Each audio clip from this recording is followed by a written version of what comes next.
YouTube! Welcome to the Football Betting Perspective, usually featuring Jim Stroker, but today he could not make it, unfortunately. He's out of town, and tonight he's on a business meeting. We tried to schedule something for this weekend, but I'm out of town on a bachelor trip, so I'm flying solo today, but I do have Mr. Jim's picks of the week, and I'm going to share that with you. Before we get started, if you haven't tuned in to the daily fantasy perspective that I film with BJ and Andy, every single week giving you that FanDuel information of the week, get you into those winning lineups. We filmed that yesterday on Thursday. It's already up. Good content this week. Good content on here too. And we're going to dig in. But before we start, I think we better cover how we did last week. And boy, oh boy, did I have a rough week. College football is looking good. Going into Saturday, I was feeling great. We both had Minnesota minus 20 versus Miami. We lost it, unfortunately. I had Rutgers, and he had Rutgers minus 2.5 at Syracuse. They covered. Texas and Arkansas over 56, covered. He had Purdue minus 34 at UConn and covered. And man, did I fall short on the NFL picks. Tampa Bay, Godwin's walking in to score, go up by 9 with like 2 minutes to go and fumbles into the end zone. Jaguars just get completely destroyed by the Houston Texans, who I'm pretty sure are trying to lose on purpose. And the Colts just came out and big old garbage performance against the Seahawks. I really liked the Colts in that game because it was a West Coast team traveling east to take on an East Coast team at the 1 p.m. time slot, which means they're playing football at 10 a.m. their time and usually doesn't transfer to a good performance. So that was my mindset with them. Covering Jim's NFL picks, Bengals +3 versus Vikings. Man, he hit that on the head. He told me Bengals dark horse to win that game, and did they ever win that game? 49ers minus 7.5 at the Lions. They ended up winning by 8. And the Patriots minus 3 at the Dolphins. Oh, I messed up, boys and girls. We actually missed that game. The Dolphins ended up winning that game. So I got to change his record around. Jim, I'm trying to give you an extra game, hoping no one will notice. Still a dang good week from Mr. Jim Stroker. 7-4. I'm 4-7. We are the opposites. The spread master let us down again with the game of the week. The Iowa State Hawkeyes minus 4.5 versus Iowa. And don't worry, guys. I know Jim's not here, but the spread master still made his pick. And we even have another new guest picker, the spread buster. I'll introduce that next time. Making his pick to kind of fact check the spread master, because as you can see, the spread master selection so far have been complete trash. But let's kind of recap last week's game. I have them up here. Let's start with that Minnesota-Miami game.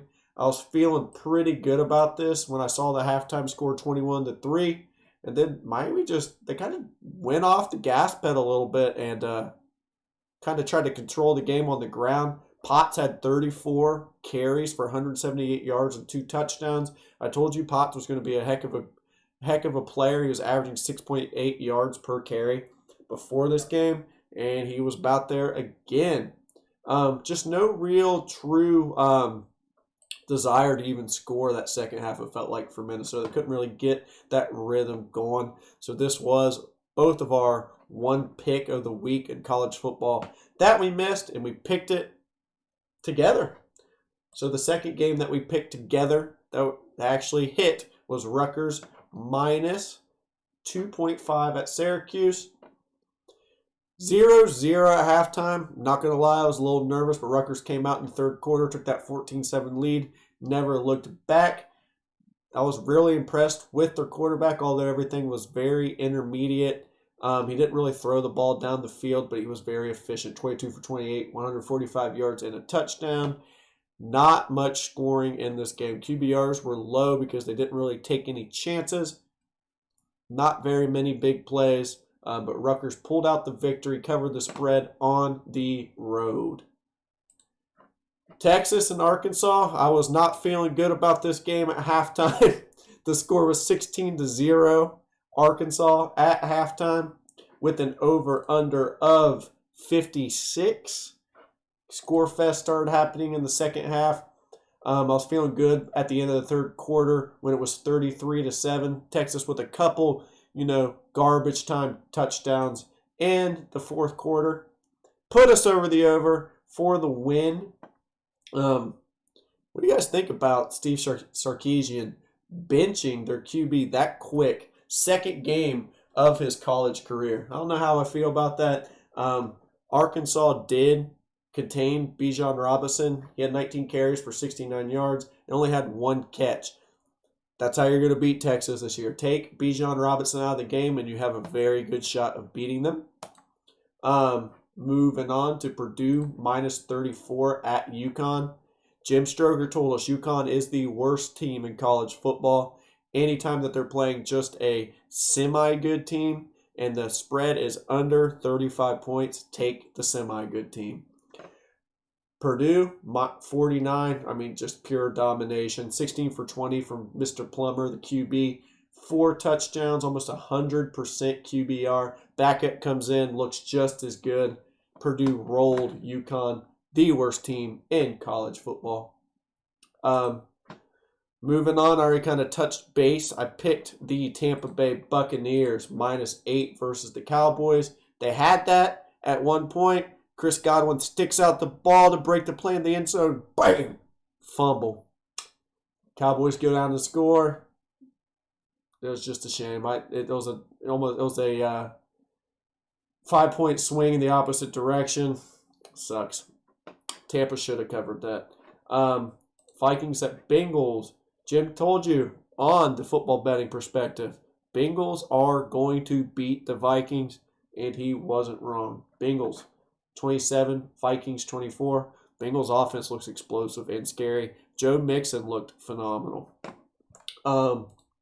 Jaguars at Texans. This is just a bad pick by me.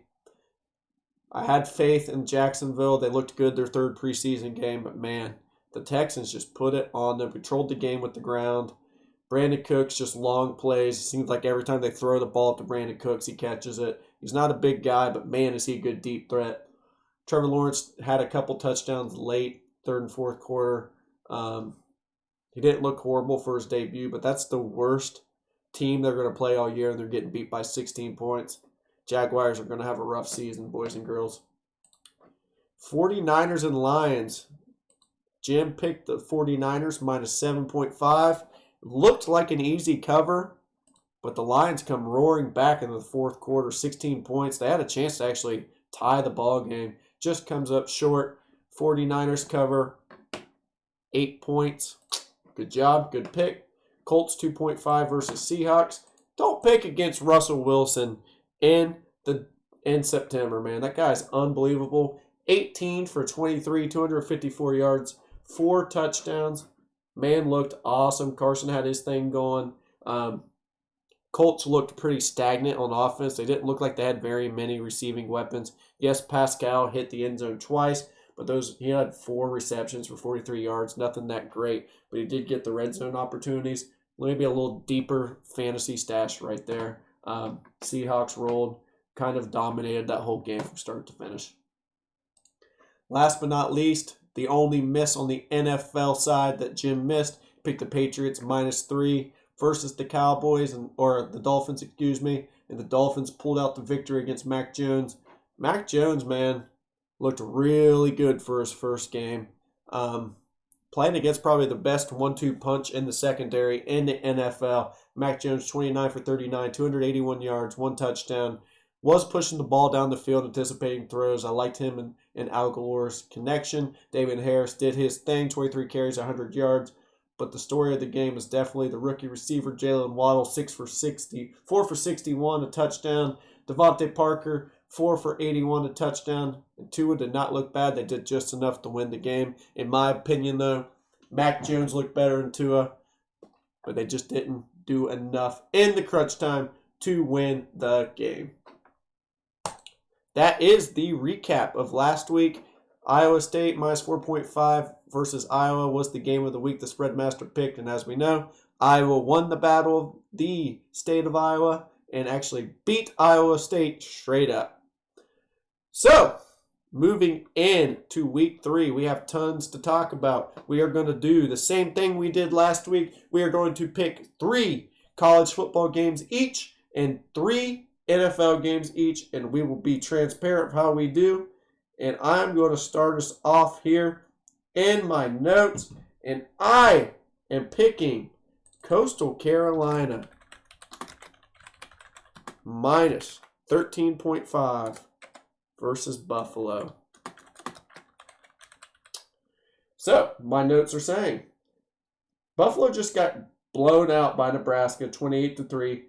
Coastal Carolina has looked good both games. They have a balanced offense with Grayson McCall at QB, who has 3 TDs and 0 interceptions on an 82.5% completion percentage. Their running back, Reese White, already has 5 TDs in 2 games off only 21 attempts. Carolina has a very, very good offense. Buffalo already gave up a lot of points to the likes of Nebraska, who I think would actually struggle with Coastal Carolina themselves. I expect Coastal Carolina to score often, and I just like their overall ability to, win the dang game. So Coastal Carolina minus 13.5 versus Buffalo, my first pick of the week. Let me know down in the comments what you guys think of the picks. If there's anything that you agree with along the way, please let me know. So I'm going to bounce back and forth between me and Jim's picks. Again, he did send me his picks this week, but this is all unscripted. It looks like we do have one game that we both agree on, and I will touch base on that in a second. But his first pick of the week is Cincinnati minus 4 against Indiana Hoosiers. And that is at Indiana, I believe. Yep. So I'm going to read you guys his notes. We can look at the pick center as I'm reading. This is actually Jim Stroker's lock of the week, so write it down. The dude does not miss lock of the weeks. Luke Fickell has playoffs on his mind, is what he has. I am actually going to agree with him. I think that Cincinnati is going to kind of steamroll Indiana. We saw who Indiana was against their only other ranked opponent, Iowa, getting blown out, and Cincinnati would compete with Iowa, in my opinion. So look for Cincinnati to score often. Their QB, Riddler, oh my gosh, that dude's good. He's going to be an NFL player, and Cincinnati's defense is for real. This is going to add to their resume. If you start looking at their games down the road, I think they play the likes of Notre Dame. They have some good teams, and they know deep down they have to beat those good teams and beat them convincingly to get into the playoffs. So yes, playoffs on the mind for Mr. Luke Fickell and the Cincinnati Bearcats. Good pick, Mr. Jim. Here is our agreement of the week. We are both taking Virginia Tech plus 3, we both said. Now it's only plus 2.5 against the West Virginia Mountaineers. I'm going to start off reading his notes after I write this in.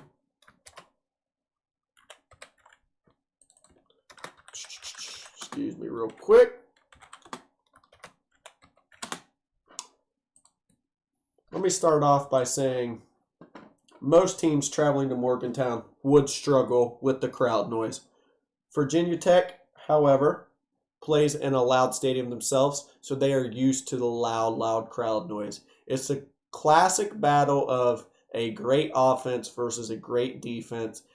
West Virginia is averaging 45 points a game, but they really haven't played anybody, and that's kind of skewed because they put up 66 against pretty much a no-name team, and the only game that they've played against a team worth of note is Maryland, and they lost. So I would put Maryland kind of into a similar category as Virginia Tech. I think it's going to be a similar score as Maryland versus West Virginia. I think they're going to sneak out, a 3 to 6 point victory. I'm actually going to pick the Hokies to win straight up Jim says in his notes, Virginia Tech has a well-balanced team and will win pretty easy, from the man himself. I'm going to bring up my notes real quick.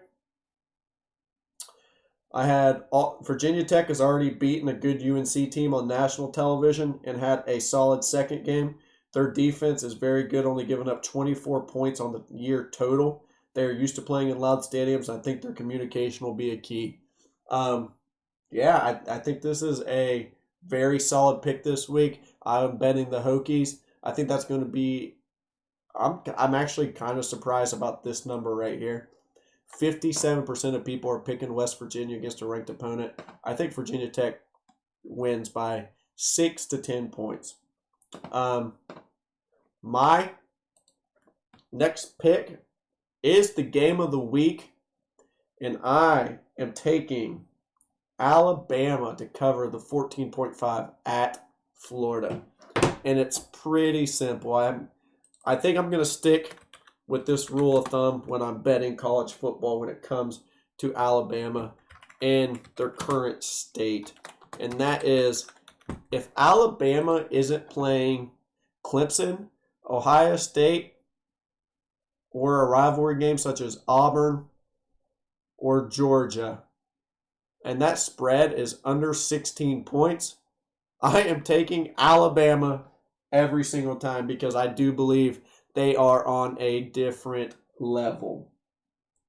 Defense, offense, special teams, they're better in every facet of the game compared to the Gators. I just don't think the spread's big enough. They're giving them a lot of points for that hometown, the home field advantage, and I think it's too much. Give me Alabama. I think they cruise through this and 21, 28 points. They're going to do a similar thing to what they did to Miami. Jim's next pick in the college football, he is taking Michigan State +6 at Miami. Michigan State +6 at Miami.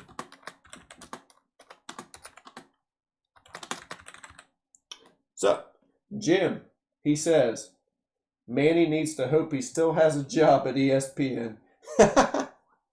So he loves Big Ten football. He thinks Miami Hurricanes are completely overrated. I'm kind of with him. They are so quarterback dependent that if you kind of can withstand their quarterback play and focus in defensively on King, you have a very good shot of winning if you can score some points.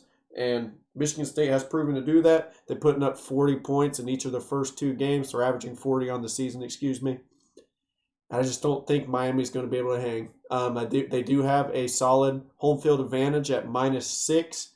I think they're probably getting 4 points for being at home field. And I still think Michigan State goes down there and probably wins outright. Good pick, Jim. All right, boys and girls. First pick of the week for me in the NFL world. I am taking the Washington football team all day, -3.5 against the New York Giants. I don't even think this even makes sense that the line's this small. This is one of those games where I look at this. I've stared at it all night. I know that Fitzmagic's hurt. I get it. But Heineke's a good quarterback, and he came in last week and was like 11 for 15, was moving the ball pretty decently. This is a battle of the worst offensive line of the Giants, probably in the NFL, against the best defensive line, the Washington football team in the NFL. And they're only favored by -3.5 points at home. So they're pretty much telling you if this game was at a neutral site, it would be a pick 'em. I'm taking that -3.5 points, and I'm taking that, and I'm going to win some money tonight on that pick. Expect defensive pressure from the Washington football team with 4 players, dropping 7 back in coverage, and Danny Dimes not having anywhere to go with the ball. Not to mention, Saquon's not going to be 100% with his ACL tear on a short week. They couldn't get anything established last week on the run. Expect the same this week. Saquon Barkley owners out there, I hope that you chose to sit him this week after listening to my Sleeper Starts and Sleeper Sits video coming out every Tuesday. My first episode was Tuesday, and Saquon Barkley was featured on there. Anyway, my first pick of the week, Washington football team, minus 3.5 against the New York Giants. Jim's first NFL game of the week. He is choosing to go with the LA Rams, minus 3.5 against the Indianapolis Colts.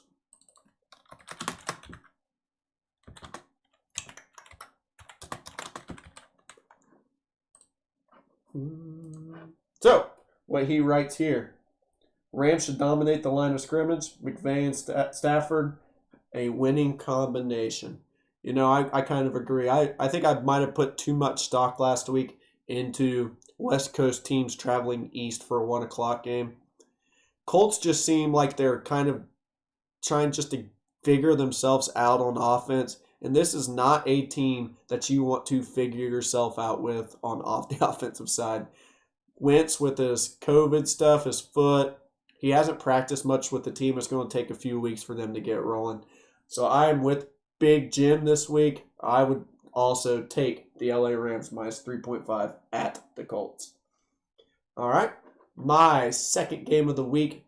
This is Lucas's pick of the week. I think this is so easy, it's not even funny.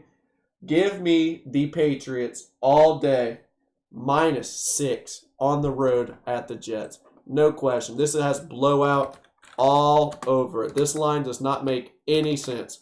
Notorious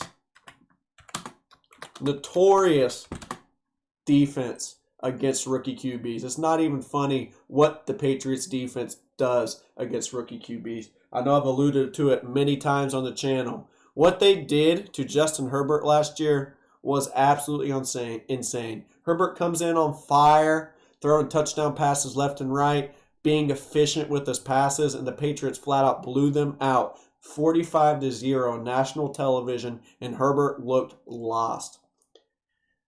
Not to mention this game, New York Jets just lost Becton, so their offensive line's depleted now, and they couldn't get a run game going the first game against a lesser opponent.